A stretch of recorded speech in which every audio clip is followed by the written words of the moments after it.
Hi and welcome back to my booktube channel. I'm Sam, I'll be your book critic for today. And today I'm going to be discussing a book that I've been really excited to read for a very long time, and I've only just got around to it. And I'm also partly reading this because Jayla said she'd read King of Scars if I read this book. So yeah, I'm holding you accountable, Jayla. You have to read King of Scars now. But yeah, I've been really excited to read this book for a long time. And I've finally got my hands on the actual audiobook for this. I'm going to be audiobooking the duology, and I'll stop prolonging this. It's in the title. I'm going to be reading, I've read Strange the Dreamer by Lani Taylor, and as you can see, this is not a real copy. This is actually Daughter of Smoke and Bone, and I've just paper clipped the cover onto it because I really want this, this cover. It's like the hardback ones, but I can't find them anywhere, and on Amazon they're like expensive, and yeah, I want those covers, so I'm gonna wait until I find them. So for now I'm just audiobooking them, and yeah, I really like this book. It wasn't 5 stars because it was a bit cliche at times, and I feel like there could have been parts that could have been improved. But it was a solid 4 stars, and I really enjoyed it and I really recommend it. But we'll get into more thoughts in a minute. I'll start off with a quick synopsis. So basically, how do I describe this? I don't want to say too much because I feel like it's better if you go in knowing nothing, because that's what I did, and like everything was just a shock to me. I was like, wait, what's happening? So I'll try and keep my synopsis short, but basically we are following this main character called Laszlo, aka Strange the Dreamer, that's his nickname, and he lives in this kind of like very academic society where there's like this big library, citadel kind of thing, and he is like an apprentice librarian there, and they value academia over storytelling, so all like stories and fairy tales are just kind of like, no, we don't want those here. You're dumb if you read those. It's kind of like what it is when you read YA and people are like, that's not real literature. It's kind of like that. And then he finds out about this, he didn't find out, this mysterious land which is wiped from public consciousness for some reason, and no one seems to care apart from Laszlo. He's obsessed with finding out what happened to this land, which is now only known as Weep. We know nothing else about it, and he spends like 7 years trying to figure out this land, and then things start to unravel one day, and we kind of follow his journey of discovery and the journey he takes to uncover the secrets of this Weep land. I think that's all I'm going to say, but it's really good. I really recommend it. The main character is a book nerd, and he's like a socially anxious book nerd, and it's so fun to read because I think we can all relate to that. Yeah, brilliant main character, brilliant plot premise, and brilliant writing as well. I'll just count this as my non-spoilery talk now, so I'll tell you when the spoilers start. But Laszlo is a book nerd, and it's brilliant. He has so many cute moments in here where he's just like, I don't want to do this, but I'll do it if it helps you. And it's just like, oh, Laszlo. Oh, Laszlo, I love Laszlo. He's so cute, and I can't help but imagine him as the main character from that Disney movie called Treasure Island.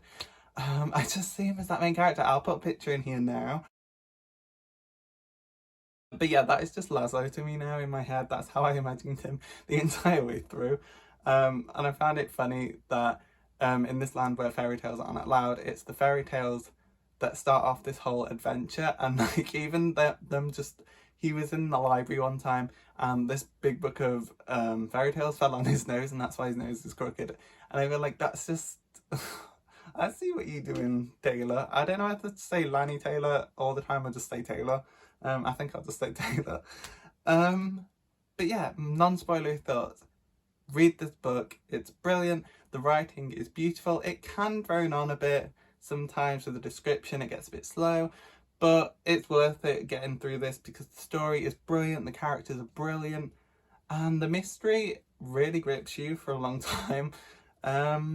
Well, it did me anyway, and it's just a really enjoyable read. It's something a bit different from what other YAs are doing, and yeah, it's brilliant. Laszlo, go fall in love with him. Thyron Nero, go throw stones at him. He is the worst character. This is the Thyron hate zone. If you like him, go away. We can't be friends. He is the worst character. I hate him with a passion.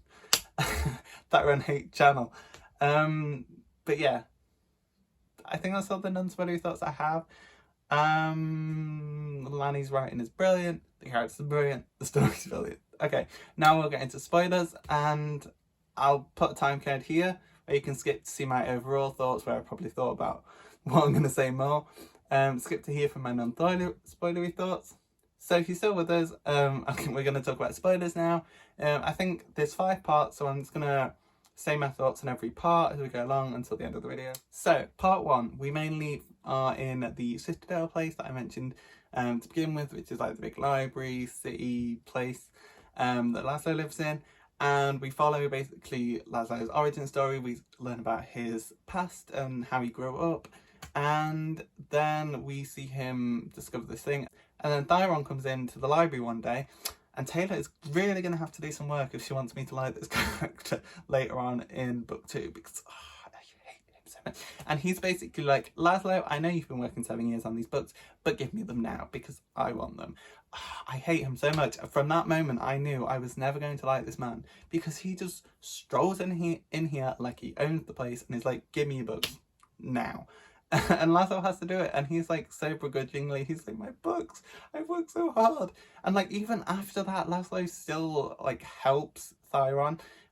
He walks in on Thyron getting bullied by his dad, and Laszlo comes in and helps him afterwards, and like basically gives him the secret to figuring out this alchemy thing.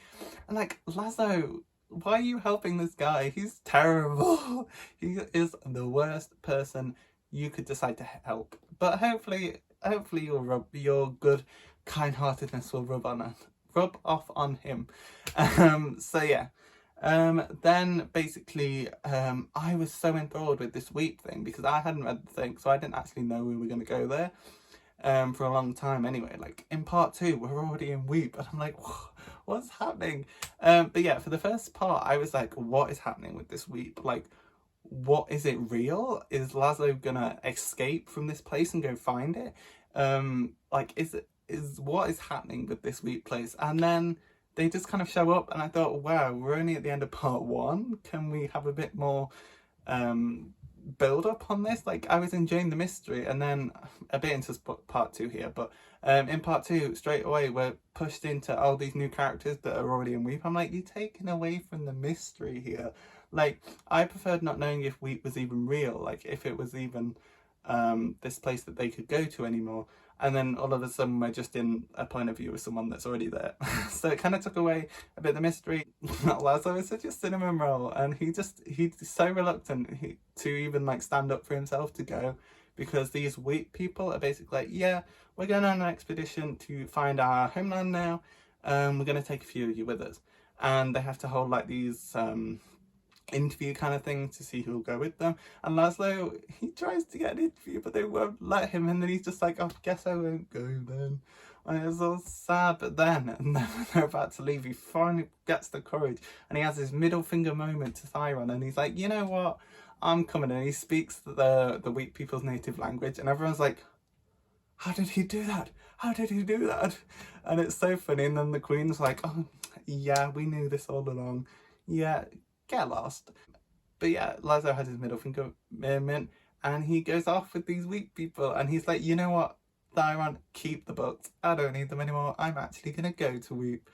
Oh, I love Laszlo. He was amazing. He's the cinnamon roll. But yeah, that's about part 1. Quite nice, quite short. I love part 1. The mystery was amazing. Love Laszlo. He's brilliant. Hate Thyron. He can be pushed off a cliff for all I care about. And these weak people had me so interested. Oh, I forgot to mention, I also see Thyron as this like blonde kind of version of Gaston from Beauty and the Beast. Let me know if you agree with that, but like, he just has that vibe, like Gaston, but blonde. Laszlo is the treasure planet, and Gaston, and Thyron is Gaston. Part 2, welcome to Purgatory. Care for some soup? As I mentioned before, we are introduced to a whole set of new characters in part 2. So the new characters we're introduced to are Sarai, who is kind of like our main character, but she's not the main part of their group, and she has these moth powers where when she sleeps she can send out moths. Maybe that's what attacked me earlier. And she can go into people's dreams and give them nightmares. She can read their dreams and what their thoughts are. And it's really intriguing and creepy. Then we have Minya, who can like force ghosts to do her bidding, which is really creepy. And I really hate Minya. Like she's a villain, but she's kind of understandable because I mean it's not introduced in part 2, but I'll talk about it here anyway. She kind of like rescued these other people. I have Venu to him, but she rescued these people when they were children, and the humans were killing the Godspawn. And you can understand why she hates the humans, but also you can't just do mass genocide against people you don't like. But yeah, we have Sarai and Minya. We have Sparrow. Sparrow is she can make things grow. She can't do it. She has to have like the seed of something or something already there. But then she can make it grow. Very Miss Peregrine's Home for Peculiar Children here. We have Feral, who can steal clouds from the sky. And then last but not least, there's Ruby, who has basically called Bonfire, and she can set fire to things, which is the only generic power that we have. And I feel like she was kind of like, oh, what powers do I give the rest of these people? And she's like, okay, you can do fire. But yeah, they're all really likeable, apart from Minya. I feel like Sparrow could have had a bit more time as well. I feel like she was really underused. Like she was just kind of there to explain why they were all still alive and why they still had food. But yeah, part 2 kind of underpins, or what is it? Like undermines, that's the word. Part 2 kind of undermines part 1 with the mystery, because we're just kind of shown that Weep is here and there's still people in here. It's still kind of like what is going on, but like it just kind of took away from me, because I was like, well, now we know that there's still people in Weep, and Weep is a real place. So it kind of took away, but they were likeable characters, so I think I'll forgive the book for that. But I would have just liked that mystery to go on for a bit longer. We do get a bit of Laszlo in this part. We actually find out that Earl Fay, I think that's how you say his name, I've already forgotten, it's been a while. Earl Fay is actually Sarai's dad now, and he's called the God Killer, so it was really intriguing, and I was genuinely shocked. I was like, oh my god, what's going to happen with these two characters now? Because we kind of like, you'd expect Laszlo and Sarai to be on the same side, but now they're pinned against each other almost, because Sarai is here and then Laszlo's with her dad who tried to murder her people. So it's like, no, we need them to be friends. But yeah, I did like seeing Laszlo, but the journey was kind of like, it was over before it really began. We only got a few chapters of him and his companions, who I'm not even going to get into because they're not really that big of a part in the story. At the moment anyway. Also, I can't remember any of their names. There's one woman that climbed this tower to get this gem from the top, and she's like a thief, and she was really fun. I enjoyed her. I can't remember her name, but she was really fun. But yeah, we just kind of with them for a few chapters, and then they're just at Weep, and I'm like, I wanted to see a bit more of the world. I wanted to explore a bit more, but we're kind of here now, so that's that, I guess. Part 3. So this part we follow Laszlo and the gang as they come to Weep. So Weep is basically this city that's built above loads of aqueducts and stuff like that. And above it is like this giant angel statue. My neighbour is like looking out the window. Above it we have this giant statue kind of thing, which is the citadel, which hangs above the city, and it blocks out their sky and oppresses the city. And the main goal of the people in Weep now is to get rid of that, because it's a constant reminder of what the gods did, which is actually revealed in this part of the book. We are revealed, like, we don't have a good and bad side. Like, we have the side of Sarai, who is a god-spawn child who survived this massacre. All these humans came and murdered all the godspawn, and at first you're kind of like, oh, the humans kind of suck. And then in this part you are introduced to the human side of this argument, where the gods were not great people. They were terrible to the people of Weep. They basically oppressed them, and they would abduct certain people and use them to make children. And it's really awful, and you can kind of see both sides now. So it's not, Taylor has made this kind of like dynamic where you don't really know who to root for. Like, it's hard to explain. So it's kind of hard to pick a side, because Taylor has built them up both so well, because on one side you have the humans who now want to destroy the citadel, and kill anyone in it that's left in it. And then you have the people left in it that are Sarai's gang, who just want to live peacefully and escape the citadel, which they are kind of trapped in. So you kind of like rooting for, like, you don't know who to root for. Personally, I was rooting for Sarai because I didn't want her to die. I wanted Sarai and the gang to just leave, but like obviously they can't because they're up like 500 feet in the air or whatever. But yeah, it's really hard to pick a side, and Taylor really did write that really well. And in this part, we were also introduced to the dynamic of Ruby and Farrell, who are two of the Godspawn, and they're in love. Well, love. And they're really cute together, actually. I really enjoyed their chemistry together, because basically if Bonfire loses control of herself, she will blaze up into a bonfire. I just called a bonfire, I meant to say Ruby. If Ruby loses control of herself, she'll become a bonfire and probably kill Farrell. And Farrell's like, oh, we might have to watch out. And she's like, no, you're not good enough to make me lose control. That was really funny.